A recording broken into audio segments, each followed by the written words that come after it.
Should be popping up here. Awesome. And Pat, feel free to stay on afterwards as well.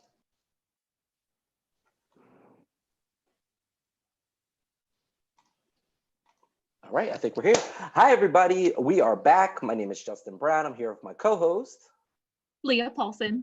And today we are here with the legendary Hall of Fame, Weapon X, the answer to all things, Brian Dawkins. Thank you all so much for joining us today. Brian, how are you doing today? Absolutely blessed. Great. Absolutely.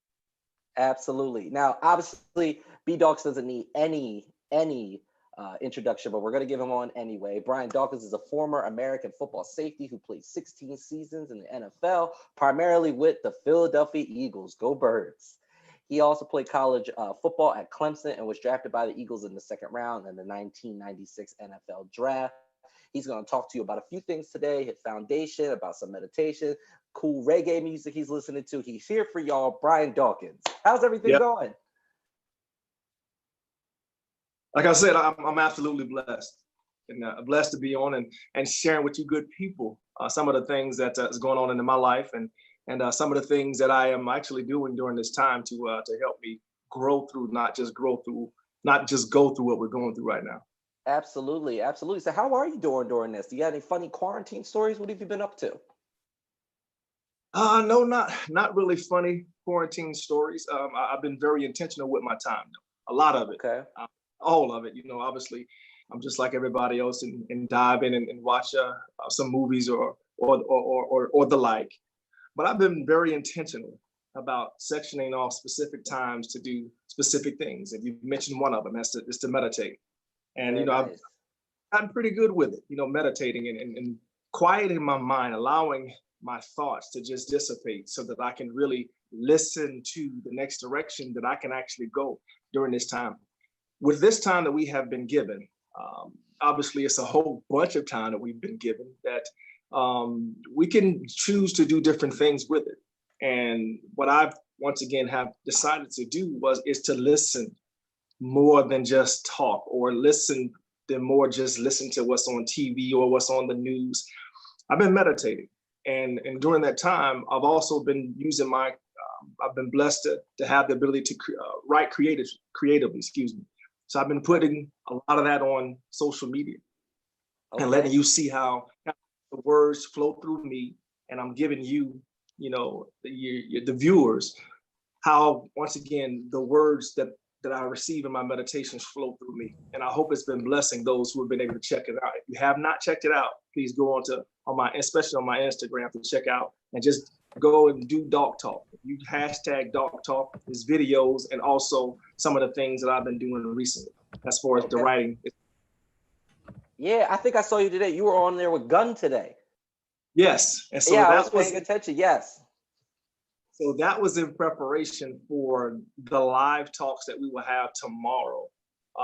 About some of the things that Brian Dawkins Impact Foundation will be doing going forward here, like starting now. I would love to start it now. It's taken time to get to this point, but we're going to do some things with a company called Everify, and to bring some needed information and tools for young adults and for adults to utilize, and to how to handle stress, how to handle life habits. And there is a lot of stress in life. And actually you can utilize some stress to your advantage. Like if you're studying for a test and you know that test is coming tomorrow, it makes you dial in to study a little bit more so that you can get the best grade on that test. But prolonged stress that's not healthy. And so learning how to now not just cope with it, but to deal with it, and actually to rechannel that stress into more positive directions, is some of the things that the foundation and its tool of it's an online program that will be instituted in my hometown of Jacksonville. And I've just been given the okay to talk about that. It's going to be also offered in high schools in Philadelphia. So I'm very excited about that. So once again, it's things that I believe that's going to help, not just, again, these coping mechanisms, as I say them, aren't just for the youth. They're for anybody who has a ear to listen and a heart to understand. I muted myself. Absolutely. So if people want to follow you on social media, what are some of your social media handles? Because I see some people pulling up their phones, so we want to make sure we shout those out. What are some of those social media handles, Brian?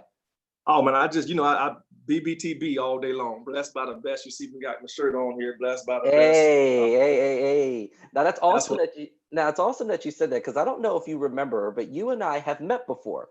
I believe that's you and Pat right there. I don't know if you can see the photo. Can you see it? Oh, okay. Oh yeah. You got a little less hair on your face there, partner. Yeah, just a little bit. No quarantine fur there. But I remember that you had another event. You came to this event late, and then the police had to take you to your next event. They let you just go ahead and fly down the street, which was so awesome when you took off. But yes, you were definitely blessed by the best. I think that's actually what you wrote on the thing that you signed. So, I think faith is very important to you. So how does faith play a role in how you're dealing with the quarantine? So faith is my foundation piece. It's literally what I stand on. That is my faith. And when I say faith, faith. I guess some people, when you say the word faith, they automatically think about something spiritual. But faith in itself is not spiritual word. Like, you can have faith, and you can have faith actually in fear. You can put your faith in fear and have the fear be growing in you, and to produce some of the bad things in life that meditating on that fear would do. But when I say faith, my faith is built on the foundation of what of my I'm a Christian, I'm a believer. And so that's what my faith is built upon. So anything that comes against that faith, it can't stand. It can't stand up to the faith that I have. And so when you understand that we are faith creatures, like, you can put your thoughts, and you can put your faith into negative stuff, or you can put it in a foundation or something that is stronger than anything that would try to come against it. It's like, when weather comes, storms come, if a tree has deep roots, that tree may bend, it may shake all over the place, it may actually lose some branches, but it won't be uprooted. So that's what a lot of us are going through right now. This storm is unfamiliar, it's totally uncomfortable. We're being tossed and driven and flown all over the place. But if your faith is grounded and your roots are deep, you won't move. Like, it won't move you off. It won't move you for too long. It may move you for a little while. You Absolutely. may have your moments.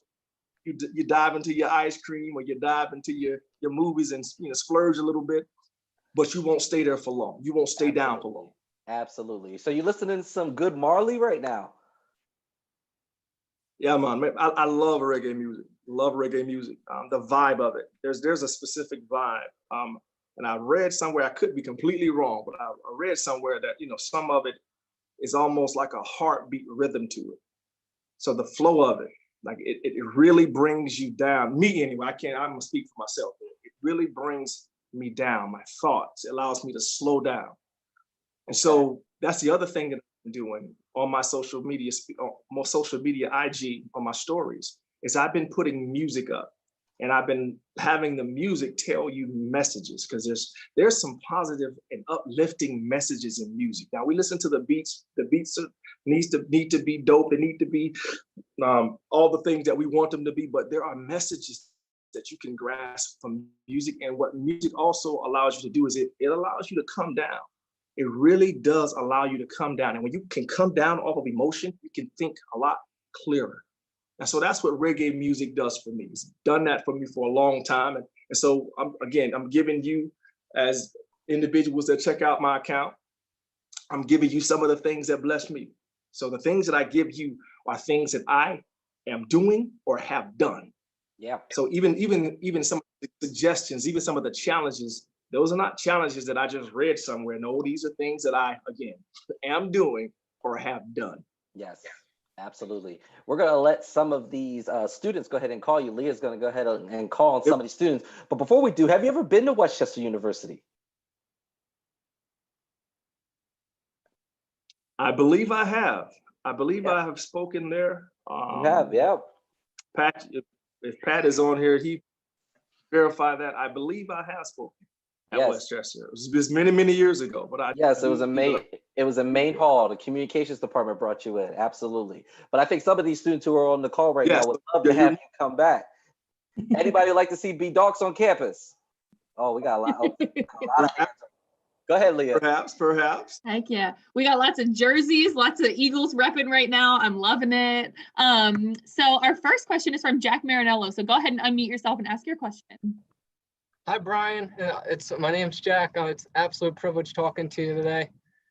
My family's a huge fan of yours. I loved watching you when I grew up.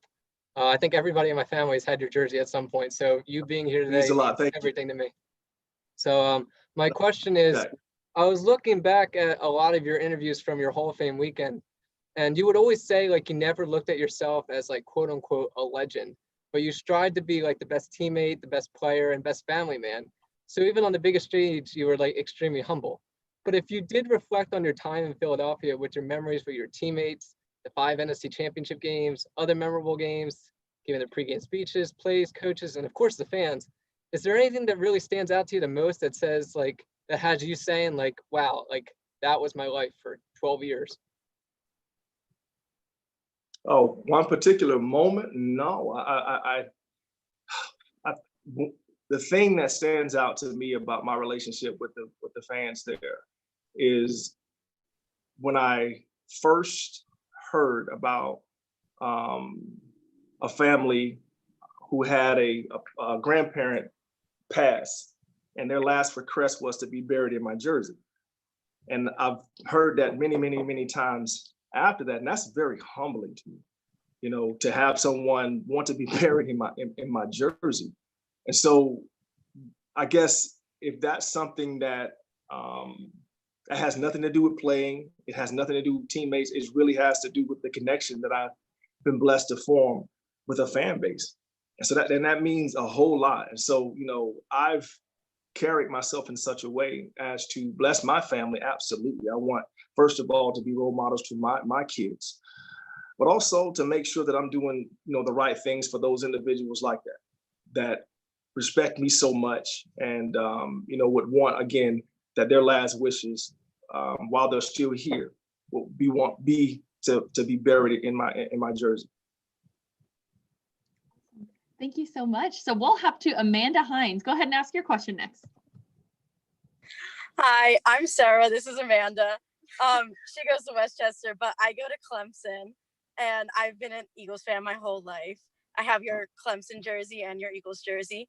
And I was wondering what your favorite traditions were in Clemson and in Philly. Oh, in Clemson, it's running down that hill. Yeah, it's not even close. Rubbing the rocket, but then coming down that, when you're standing at the top of that hill, and that electricity, you know, first of all, the whole pageantry of it. Like we get dressed in our locker rooms, and then all of a sudden, a bus comes, and we walk out of the locker room to get into the bus, which then buses us around the stadium to the Rock, so that we can get off the bus, stand up. Have all the fans standing up. I used to have my towel waving to the crowd, and all of a sudden that cannon goes off, boom, and then here we go coming down the hill like we're going down to war, you know. So that at Clemson was the absolute ultimate when it comes to interest. And I believe it's the hypest interest period in the game in college football period. And as far as the Eagles is concerned, I used to love to, and if any of you were blessed to go to the games, you remember this. I used to love to sing the fight song after touchdowns. I used to get in at the 50-yard line, and you know, I never lost my fan card. I'll say it like that. I never lost, even when I was a player, I was still a fan of the game, and so I was enjoying the heck out of it. I see Brian Westbrook do his thing, get a touchdown, you know, whether it be Donovan, whomever. And so I would join in with the fans. So I would go to the 50-yard line and I would sing along with you guys, doing my rendition of what my Eagle chant is. And so those two things I would say stand out to the most to me as far as in my career of loving both of those organizations. Thank you. Awesome. So we'll have, I think next is Tommy Williams. So go ahead and unmute yourself and ask Brian your question. Hey, Brian, it's great to have you here. I got to lead in with a story real quick. I'm trying to find you, Tom. There you go. Got you, Tom. I'm going to lead in with a little story that goes with my question. So I'm going to keep it PG, so I'm not going to tell you what I said. But the first time I actually cursed was kind of because of you. So when I was... Cole, hold up, man. You can't curse because I know. It wasn't because of you. I shouldn't say it's because of you. Okay. So my whole family's Cowboys fans, and I'm an Eagles fan, so you know how that goes. But in 2004, you guys were playing the Falcons in the playoffs. And I got into football about 2 years earlier than that. So by then I was completely devoted to the team. And you made a hit on Algie Crumpler that made me say a word I didn't even know what it meant. I know what it means now, and it was appropriate to say. But can you walk me through your mindset of what went through your head after you made that play? How many fingers am I holding up? None. Seriously. No, I'm saying that went through my head. Oh. When I hit him, I was wobbly. So if you go back and look at the tape, I took like a step to the left, and I almost fell because when I hit him, that junk hurt. Like, people don't really recognize that. That dude was like 270. Yeah. So to hit that dude who's 270 and hit him, and here's the other thing. I knew it was probably going to hurt. I knew it. Yeah. I knew I was going to hit him as hard as I could, but I knew he was like I'm saying 270, but he was like 280. I knew it was going to hurt. And the very fact that I ran full speed towards something that I knew was going to hurt me, but I knew that I needed to do it to make sure that I set the mold, I set the example, that I let them know that you can't come across this middle and this belongs to us for the rest of this game. I had to do it. And so that was going through my mind afterwards. Like, do I have all my fingers, and will I be able to take this next snap, excuse me, because I was wobbly. I had to take a standing 8 count. That's awesome. Thank you. Brian, there's a lot of people there are a lot of people that are on this call, but there's one in particular that I don't know if you were able to scroll through and see. So I think he's still here. Vince, are you still here? Is he still here?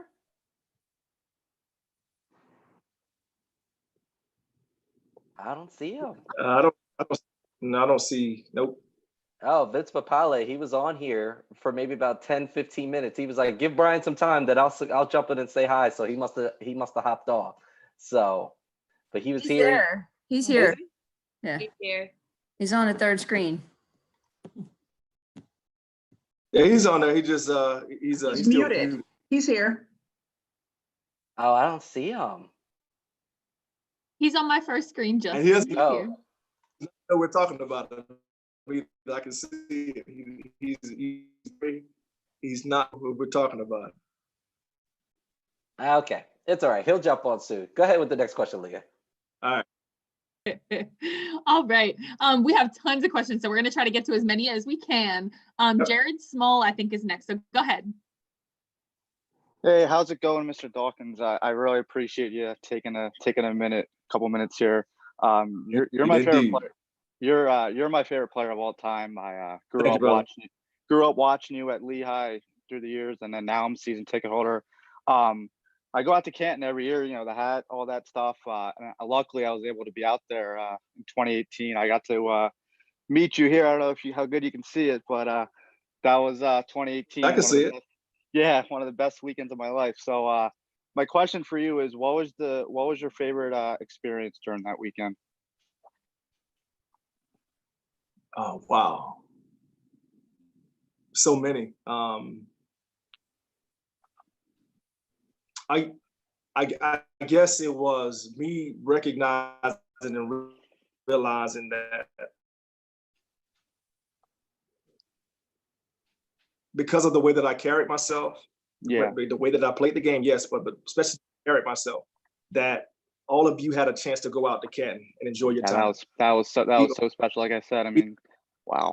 We had a together. Like it was really one of those moments that obviously blessed the heck out of me. But I can just look in your eyes, like the other fans' eyes. Yeah, it was how much all of us. And like I said, once I make it, we all make it. Yeah, you guys came down and I remember that was. I remember when you walked out of the luncheon and we just started doing the chant, man. That was so special. And like I said, I'll always remember that weekend. So just like I said, very appreciative of what you brought to this team and everything moving forward. And, you know, like I said, I'm very appreciative when I saw this, get the opportunity to talk to you for a few minutes. That's awesome. Appreciate you, Jared. Appreciate God you, bless Mr. Dawkins. Every day he do. Awesome. So we will go to Nicholas Brownholtz next. So go ahead and unmute yourself. Ask your question. I was just wondering how you feel about the new draft class and Clemson safety Kavon Wallace. Oh, anytime we have a draft class coming, I always say pretty much the same thing. You have to wait. We have to wait. You can have high expectations, yes, but you have to wait to see what these young men are going to turn into. And as far as it comes to Kayvon, like one of the toughest things there is to come into a place that has had someone there who's had success at the position that you've played. So like every safety, I understand that comes through that would go through the same the same scrutiny, so to speak, as they try to compare individuals to me. And it's the same thing I said to you guys about Malcolm. Let Malcolm be Malcolm. And he did. Malcolm became Malcolm, and you guys loved Malcolm for what he did, the way he did it. Let Kayvon be Kayvon. Don't try to come just because we went to Clemson together. Like that doesn't mean absolutely nothing. Like he has a strong heart. I know him. Strong young man. He's a positive young man, hard-working young man. But give him room to be him. Give him room to be him. And as far as the rest of the class, once again, we have to wait to see what we have. Once you get into training camp, once you get into live games, practice is one thing. They may look good in practice, and all of a sudden you're on the field and you don't recognize the cat. So hopefully we got some cats with some dog in them. Awesome. Thank you. Appreciate the time. All right. So next we'll go to Sam Livorno. So go ahead and ask your question.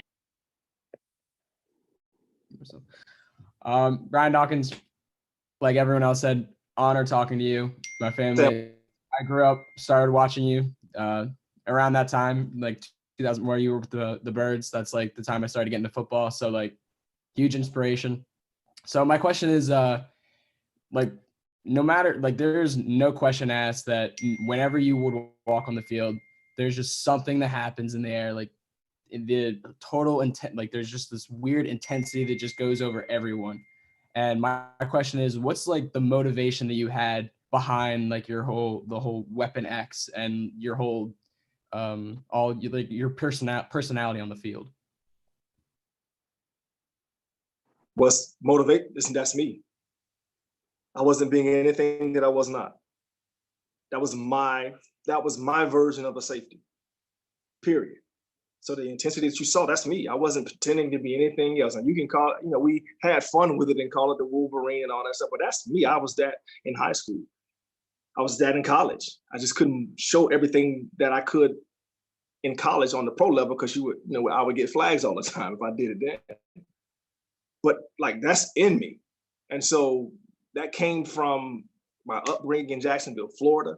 Some of the things that I've gone through, some of the tough times that I've gone through, me being able to channel my energy the proper way, like I talked earlier about stress, and if you allow stress to be used in a negative way, it can hurt you. But when you begin to understand that you can use all that extra energy in a positive direction, and mine was anger. I had anger issues.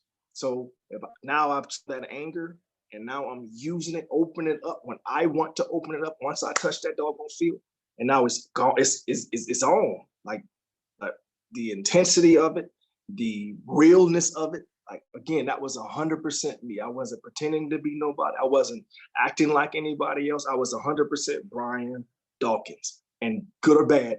And that's what you guys got on that doggone field every Sunday, or Monday, or Thursday, or whatever it is, or Saturday in the playoffs. Brian, can you tell us, and the people that are watching, can you tell us a little bit more about your foundation and how we can get involved? So yes, it's the Brian Dawkins Impact Foundation. Blessed to have, it's been in a couple of years in the making of making sure everything was what I wanted to be, making sure I have the right partners in place. And beyond sport, it's a tremendous partner for me to teaming up with EverFi. This is our first initiative, so to speak, into jumping into the community to bless people from a mental health perspective. But we're also going to be blessing single moms, and we're going to be blessing people that are struggling and they need assistance. We're going to be there to assist them, whether that be in Jacksonville, my hometown, whether that be in Philadelphia. We're going to do some things in South Carolina, where I went to school, at Clemson, and also we're going to do some things later on in Denver as well. So, and from there, it's kind of open to wherever we can help people. Again, the foundation is such that it has, I won't say to do with football, but it very little to do with the game. This is about helping people. Very nice, very nice. Well, I posted the website in the link, everybody. So if you're interested in partnering or jumping in, being involved with this initiative, definitely click on the website and get some more information.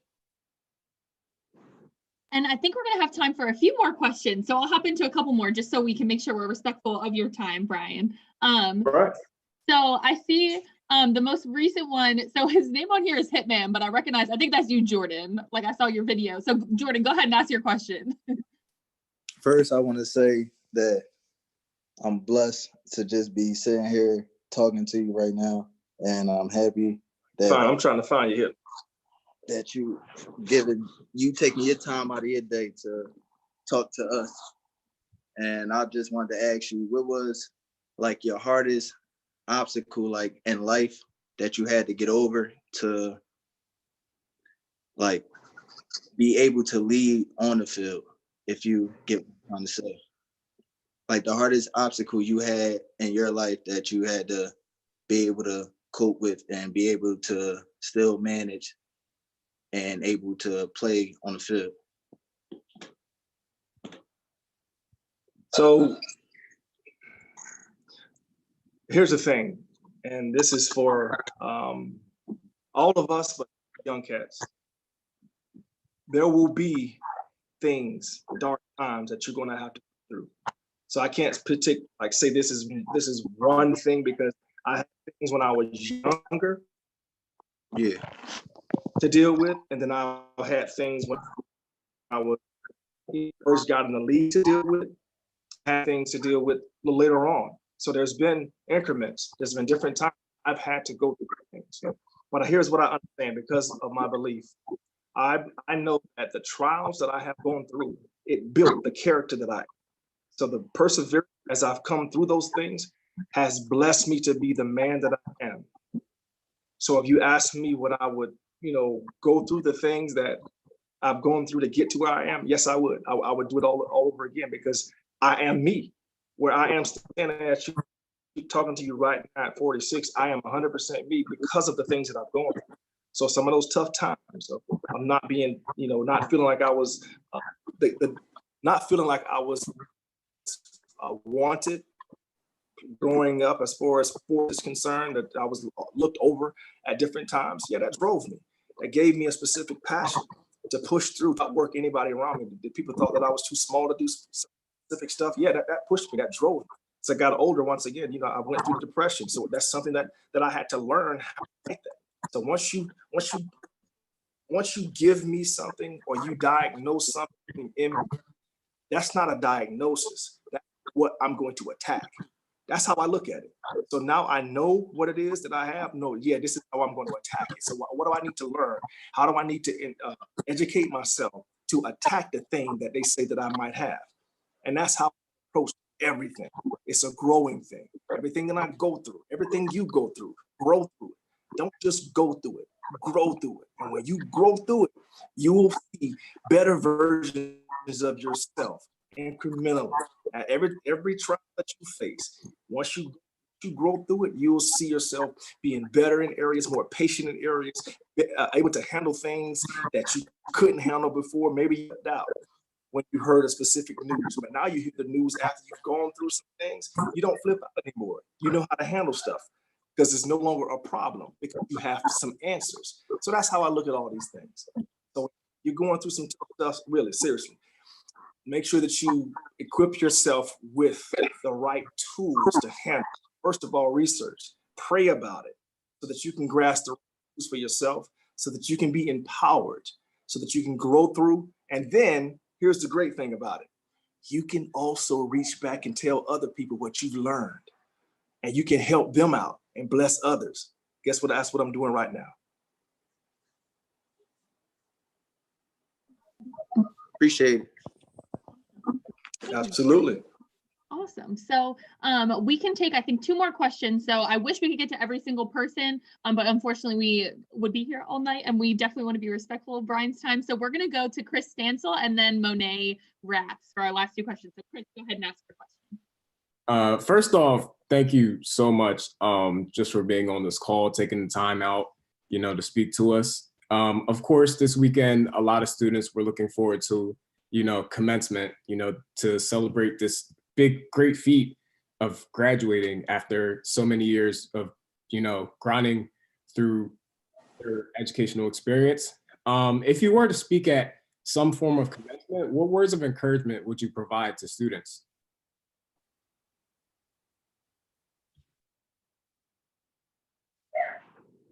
You're cutting out big time. I couldn't hear you.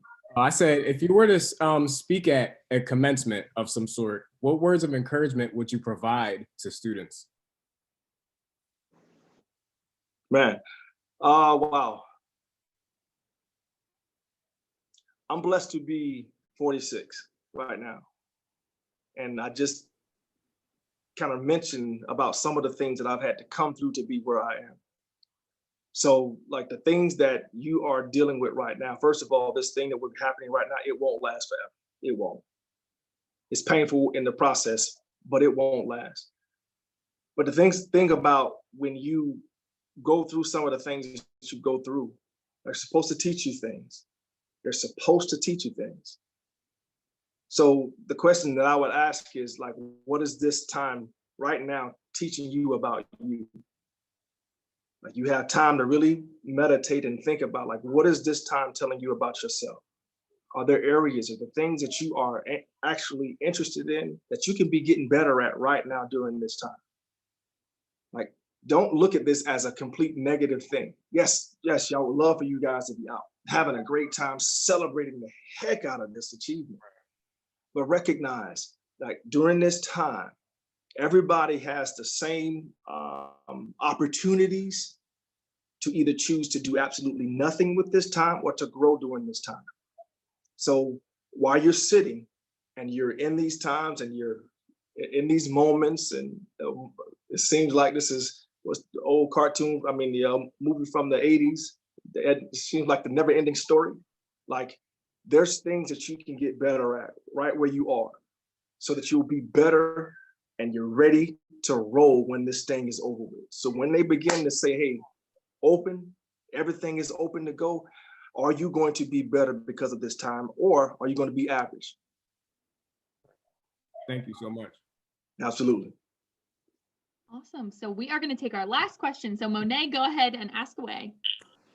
Hi. So I have to be honest. I am not a giant football fan, but I found that when I saw your interview during the award, oh my gosh, that everybody's just been talking about, that you talked so much about your depression, and somebody who's gone through depression, totally, it hit home for me. And I really hung on a lot of the things you said. It was really poignant. It was really moving.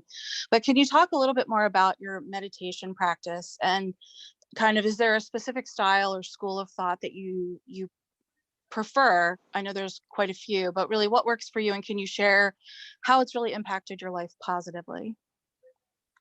Oh, excellent. So again, I'm a believer. That's the first thing that I said when I stepped on here. I'm a believer.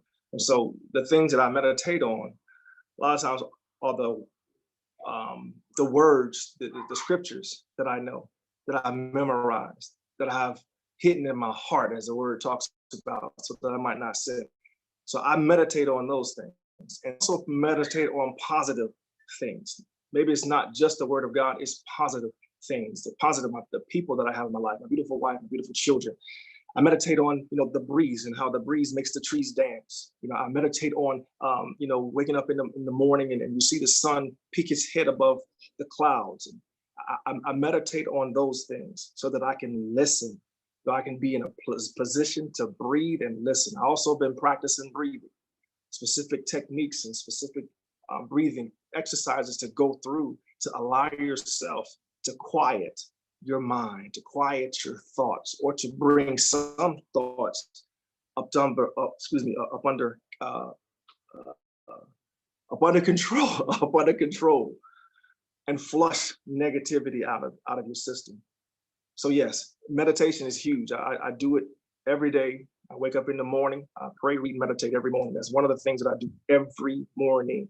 I give myself, anywhere from 20 minutes to an hour every morning before I get into the day. Matter of fact, if you go back to Doc Talk, hashtag Doc Talk on my Instagram, you'll see that the blueprint challenge that I've given to people to try to do for themselves is what I do. In different times, I'm doing a lot of it still, but different times I'll take, add something to it, take away something. I may not need something like I once did. Gratitude is a part of my everyday meditation. So there's different things that I do every day. So what I try to do is I try to offer, this is how I do it. I'm not telling all of you to do like any of it if you don't, but I'm telling you that in order for you to experience the best versions of yourself, you can't do the things the way that you used to do them. If you've got a negative result in your life to this juncture, yes, you can't continue to do the things you used to do. That got you to where you are. If you want to see change, you have to be the change that you want to see. So it has to change in you first. So that means I have to do things differently. Meditation is one of them. And begin to create habits that I do every day that will make my tomorrow something worth being anxious to get to, but not refusing to live for today, because today is the greatest that you can have. Make today the greatest, that you can have, so that when you get to your tomorrow, you'll be enjoying your tomorrow, but enjoy today, because you never know what tomorrow may bring. Absolutely, absolutely. Brian Dawkins, everybody, he spent time with us. This program was brought to you by Residence Life and Housing Services. Brian, we've allowed our speakers to take us out. So if you have any, you've given us words of wisdoms and gems to live by this entire broadcast, but if there was any final send-off, maybe you have a key to life, anything, go ahead and take us out. Whatever you was laying on your heart or laying on your mind, just go ahead and give it to us. Hydrate, drink water. Drink water. I know that's one of the things that I've made a huge part of my life in a lot of ways is to hydrate yourself. Hydrate yourself with the water, the nutrients you need, not just water. You can do some electrolytes and things of that nature. But when you hydrate, when you get your rest, and when you exercise, and when you eat properly, you try to eat the better things and not just the junk food all the time. When you as I say, things in moderation. When you do things that way, you give yourself the best chance to be the best self it can be. So once again, sleep, hydrate, eat properly, and what was the other one? I said something else. Be the best version of yourself you could be? No, but there was one more that I left out. Sleep. Hydrate. Actually, this is a test. I was testing to see if y'all. Listen, we're all on this test, all right? Y'all looking at me. Y'all all here on this test, all right? Brian Dawkins, thank you so much for joining us, everybody. Everybody, please tune in for the rest of our speaker series. Tonight, we have Jordan Batant from Grownish. Tomorrow, we got Walter Emmanuel Jones from Power Rangers, Bonnie Morphin. We got Dear White People's Marquet Richardson, as well as Grownish's Francia Rosario. We look forward to seeing you all. Thank you so much for joining us. Brian, thank you. All right, y'all be blessed.